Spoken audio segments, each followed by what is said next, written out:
नमस्कार दोस्तों। आज की कहानी कुछ इस प्रकार है। एक बार की बात है, बादशाह अकबर अपने दरबारियों के साथ दरबार में मौजूद थे। तभी उनके मन में एक बात आती है। बादशाह बोलते हैं कि मेरे आसपास हमेशा बुद्धिमान लोग रहते हैं और मैं उनके बीच में रहकर बोर हो गया हूँ।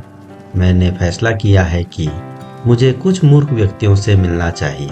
अकबर बीरबल से कहते हैं, तुमने हमेशा हमारी मदद अपने ज्ञान और चतुराई से की है। हम चाहते हैं कि इस बार भी तुम ऐसा ही कुछ करो और हमारे लिए 6 मूर्ख व्यक्ति ढूंढ कर लेकर आओ। बीरबल बोले, जी जहांपना, मैं आपके लिए 6 मूर्ख व्यक्ति जरूर ढूंढ कर लाऊंगा। अकबर ने कहा, हम आपको 6 मूर्ख व्यक्ति ढूंढने के लिए 30 दिन का समय देते हैं। बीरबल बोले, जहांपना, मुझे इतने अधिक समय की आवश्यकता नहीं पड़ेगी। अकबर ने कहा, ठीक है, अगर तुम उससे पहले ही मूर्ख व्यक्ति ले आ सकते हो तो यह अच्छी बात है। इसके बाद बीरबल मूर्ख व्यक्तियों की तलाश में निकल पड़ता है। बीरबल रास्ते में पूरा समय इसी सोच में था कि उसे वो मूर्ख लोग कहाँ मिलेंगे। तभी उसे गधे पर बैठा एक आदमी दिखाई देता है जो सिर पर घास की गठरी रखे हुए था। बीरबल ने तुरंत अपना घोड़ा रोका और उससे उसकी पहचान पूछने लगा। बीरबल ने पूछा, कौन हो तुम और ऐसे गधे पर बैठकर और घास अपने सिर पर लेकर क्यों जा रहे हो? उस व्यक्ति ने उत्तर में कहा, मैं रामू हूँ और मेरा गधा कमजोर व थका हुआ है, इसलिए गधे का बोझ कम करने के लिए मैंने घास की गठरी अपने सिर पर रखी है। यह सुनकर बीरबल सोचता है कि मुझे पहला मूर्ख व्यक्ति मिल गया। फिर बीरबल उससे कहता है कि तुम जानवरों के बारे में इतना सोचते हो, इसलिए मैं तुम्हें बादशाह अकबर से इनाम दिलवाऊंगा। यह कहकर बीरबल उस व्यक्ति को अपने साथ चलने के लिए कहता है। इनाम की बात सुनकर रामू बीरबल के साथ हो लेता है। बीरबल और रामू कुछ दूर चले ही थे कि बीरबल को 2 व्यक्ति आपस में लड़ाई करते हुए दिखाई दिए। बीरबल उन दोनों व्यक्तियों को लड़ने से रोकता है और उनसे पूछता है कि तुम दोनों कौन हो और किस बात के लिए लड़ रहे हो।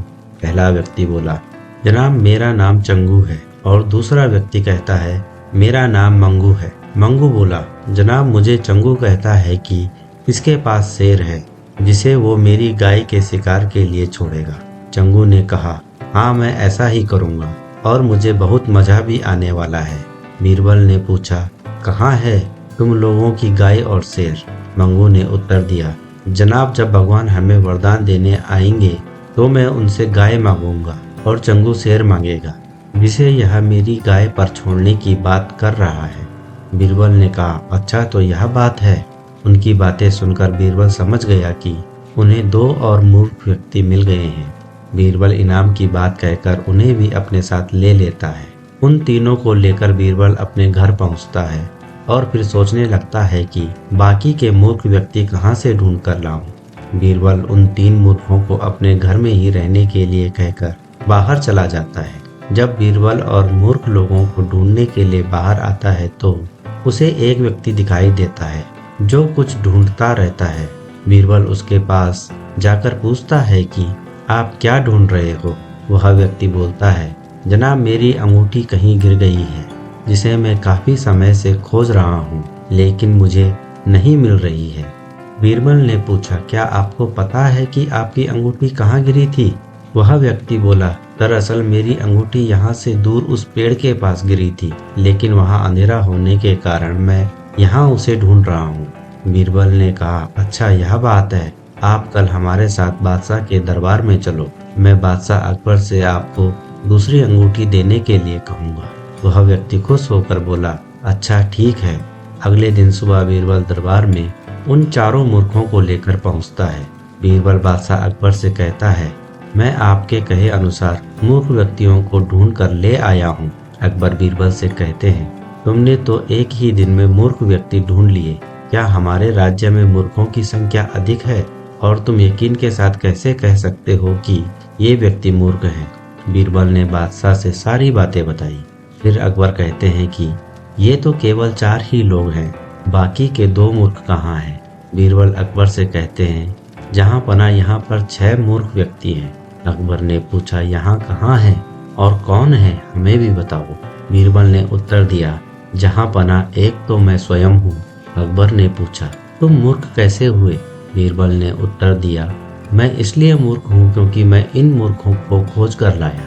फिर अकबर हंसने लगता है और कहता है कि मैं समझ गया कि दूसरा मूर्ख कौन है, पर मैं तुमसे सुनना चाहता हूँ।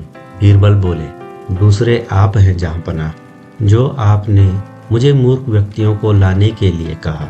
बीरबल की बातें सुनकर अकबर उसकी प्रशंसा करने लगते हैं और कहते हैं कि बीरबल के पास हर सवाल का जवाब होता है। तो दोस्तों, आज की कहानी से हमें यह सीख मिलती है कि दिमाग और चतुराई से हर मुश्किल काम आसान हो सकता है, लेकिन ऐसे कामों में अपना कीमती समय व्यर्थ नहीं करना चाहिए जिनका कोई मतलब ना हो। तो दोस्तों, आपको आज की कहानी कैसी लगी कमेंट करके ज़रूर बताएं। कहानी अच्छी लगी हो तो वीडियो को एक लाइक अवश्य करें। कहानी को अंत तक सुनने के लिए आप सभी का बहुत बहुत धन्यवाद।